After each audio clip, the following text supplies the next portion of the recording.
Okay, so this is chapter 3, part 2.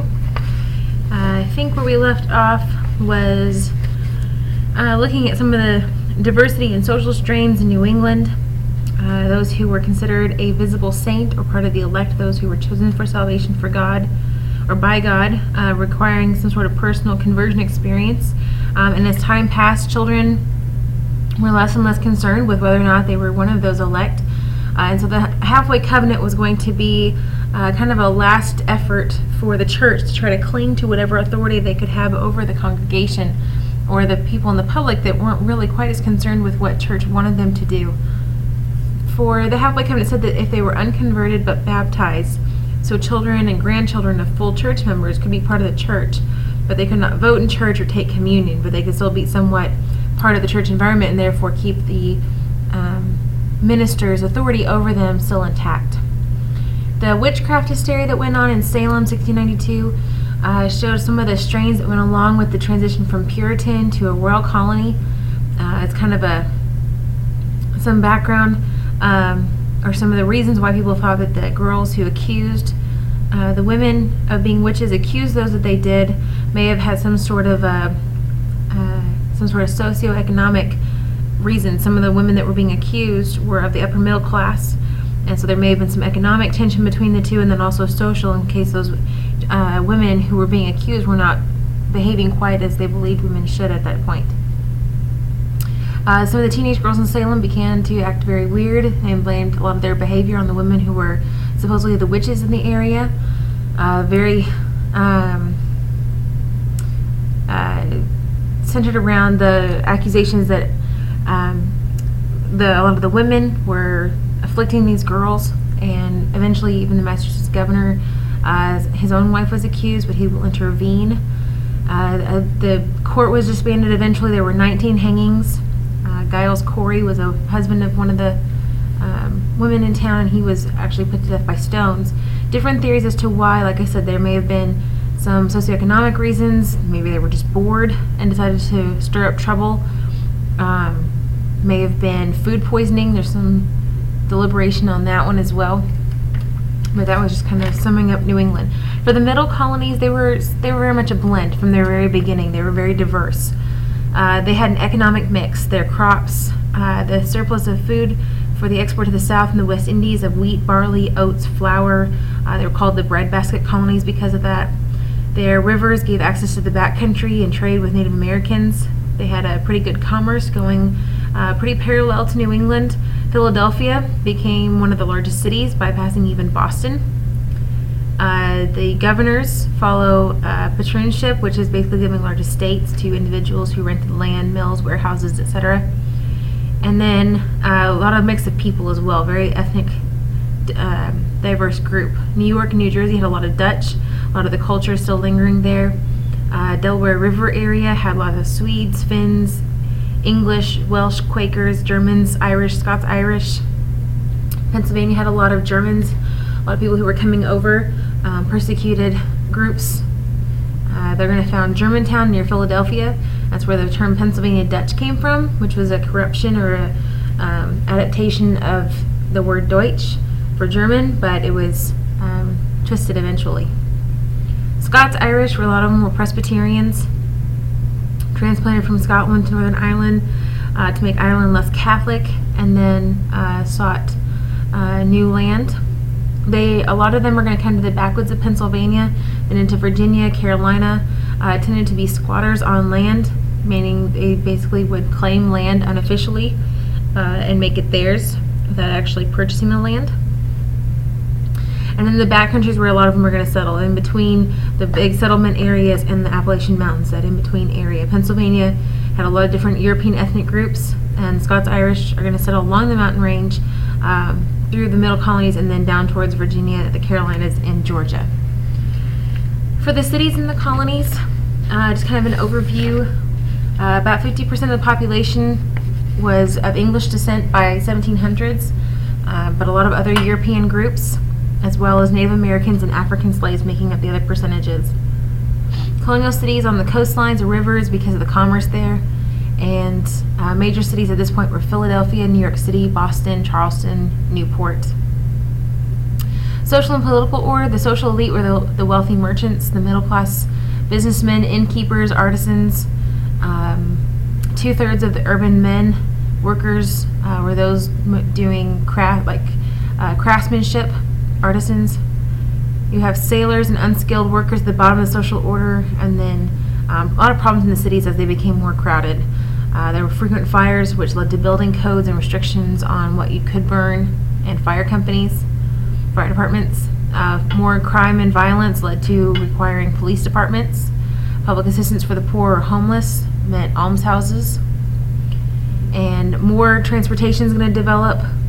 It was difficult. It was usually by horse or foot, but they began public stagecoach lines.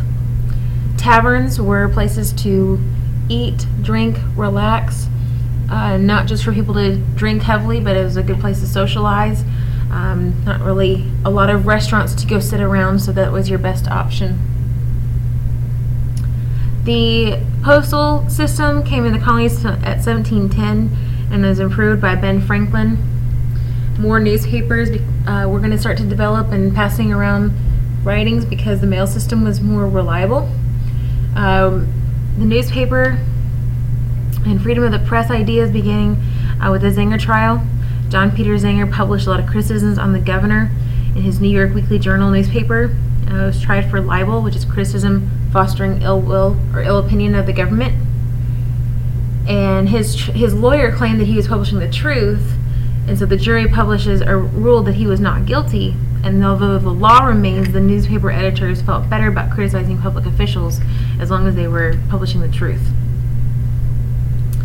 For the Enlightenment in the colonies, the Enlightenment had this opportunity for getting rid of some of the older ideas.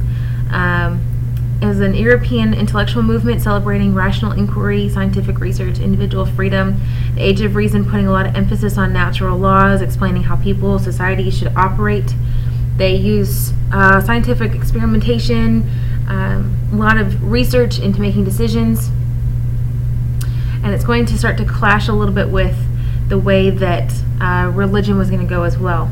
Discovering laws of nature were part of the influence on the Enlightenment, the scientific revolution in the 16th century, with the heliocentric theory, with Copernicus challenging the church's endorsed view of a geocentric universe, theory of gravitation with Newton, and then kind of a new religious theory where almost kind of combining some of the science ideas with religion, and said that God set the universe in motion, made natural laws that governs it, but then leaves it alone, kind of like a great clockmaker, where you make a clock but you don't have to mess with it every minute of the day.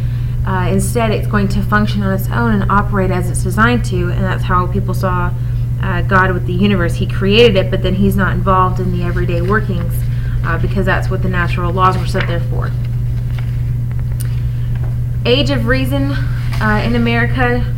The new ideas that came from the Enlightenment put a lot more emphasis on observation, experimentation, reason, and Ben Franklin is basically the poster child for the American Enlightenment. He publishes Poor Richard's Almanac, founds a library, organized the fire company, helped to start the University of Pennsylvania, helped found the American Philosophical Society, had several scientific experiments and discoveries like the Franklin stove, the lightning rod, a glass harmonica. But ideas were going to clash with religious beliefs, prizing reason over revelation. And so a lot of the backlash from the religious groups comes with feeling threatened with the idea of freedom of thought and expression and breaking away from some of those older and earlier religious beliefs. For education, it had been primary responsibility of the church and family at this point, but there's a new concept of free and public education. New England had a very strong focus on reading scripture and therefore needing to be educated for that reason. The Dutch and Quakers also set up schools, though mostly private, and then the Southerners, if they were wealthy enough, could hire a tutor for education. But public education was a new concept. So the effect of the Enlightenment came with the Great Awakening. The Enlightenment ideas had put religion on the defensive. It was a reaction to the Enlightenment.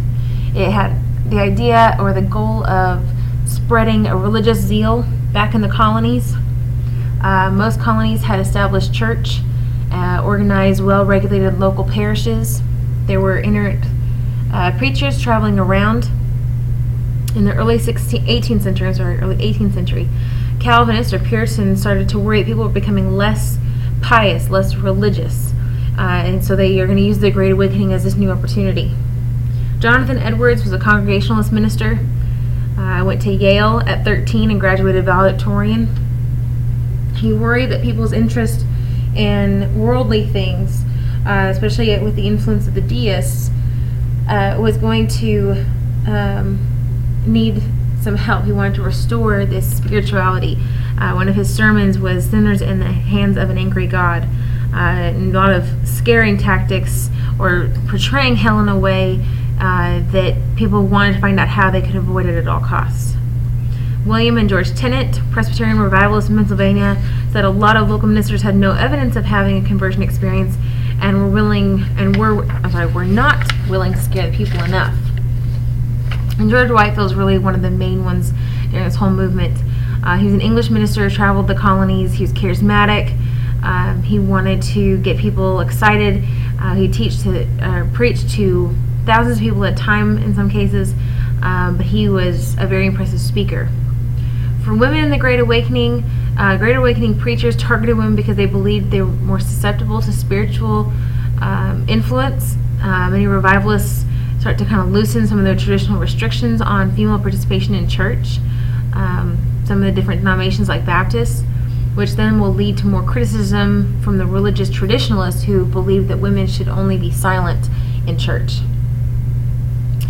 For undermining some of the established churches was one of the effects. It's going to start to break down some of those established churches and the ways that they did things. They will split churches among the Old Lights and the New Lights. New Lights became Baptists, Presbyterians, Methodists. The Old Lights are going to keep with the old religions, denominations.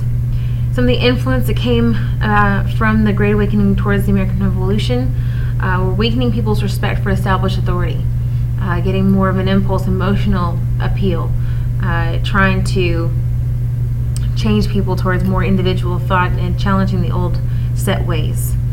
More education, more universities becomes a focus. Harvard had already existed, 1636. Now we have the College of William and Mary, designed to strengthen Anglican ministry. Yale was designed to educate Puritans of Connecticut.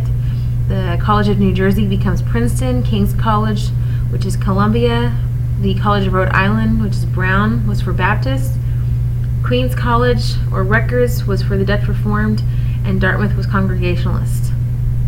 A lot of more focus on power and right of an individual to make their decisions and starting to weaken a lot of the old ways of thought. And that's it.